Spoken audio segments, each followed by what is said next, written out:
গত 14 ডিসেম্বর রাত 10:30টার দিকে রূপসার খানজান আলী সেতুর অদূরে জাবুসা এলপিজি সেন্টারের পাশে দুর্বৃত্তের গুলিতে খুন হয় সাগর নামে এক যুবক। কিন্তু কে এই সাগর, কি তার পরিচয়? এসব তথ্য খুঁজতে বেরিয়ে এলো চাঞ্চল্যকর কিছু তথ্য, যা শুনলে রীতিমতো শরীরের লোম দাঁড়িয়ে যায়।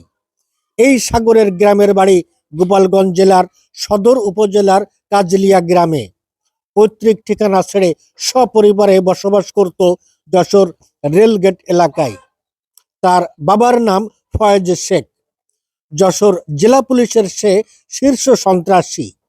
হত্যা, ডাকাতি, বিস্ফোরক, অস্ত্র ও মাদক সহ তার নামে মামলা রয়েছে 19টি।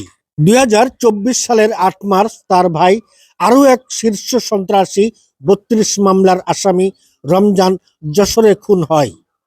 এরা দু ভাই আওয়ামী লীগের সরকার আমলে সাবেক সংসদ সদস্য কাজী নাবিল আহমেদের ছত্রছায়ায় যশোরে ত্রাসের রাজত্ব কায়েম করে। হয়ে ওঠে মূর্তিমান আতঙ্ক।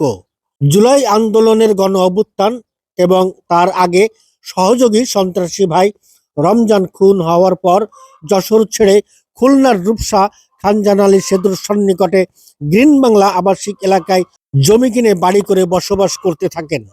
এখানে আত্মগোপনে থাকা অবস্থায় চলতি বছরের 16 মে রাতে র্যাবের হাতে আটক হয় সাগর। সম্প্রতি জামিনে বের হয়ে রূপসার বাড়িতেই থাকতেন বেশিরভাগ সময়। এলাকার কারোর সাথে খুব একটা মিশতেন না। এই সাগর যশোরের সন্ত্রাসী গ্রুপের সদস্য, একাধিক মামলার আসামি। রেলিগেট এলাকার তুহিনের স্ত্রী ডলিকে ভাগিয়ে বিয়ে করে। ওই স্ত্রীর নামেই রূপসার জাবুসা গ্রামে জমি কিনে বাড়ি নির্মাণ করেছিল সে। মাত্র 1.5 বছরের ব্যবধানে দু ভাইয়ের হত্যা ঘটনায় ওই পরিবারের মাঝে আতঙ্ক বিরাজ করছে। পরবর্তী টার্গেট কে হতে পারে, এই শঙ্কা তাড়িয়ে বেড়াচ্ছে গোটা পরিবারকে। ইতিমধ্যে নিহত সাগরের মা রূপসা থানায় হত্যা মামলা দায়ের করেছে। তবে এখনো পর্যন্ত এ ঘটনায় পুলিশ কাউকে গ্রেপ্তার করতে পারেনি, এমনকি উন্মোচন হয়নি হত্যার রহস্য। তবে ঘটনা যাই ঘটুক আর যেভাবেই ঘটুক না কেন এই হত্যাকাণ্ডের রহস্য উন্মোচন হোক, এটাই সাধারণ মানুষের প্রত্যাশা। সেই সাথে খুলনা সহ দেশব্যাপী অবৈধ অস্ত্রের ঝনঝনানি বন্ধ হোক।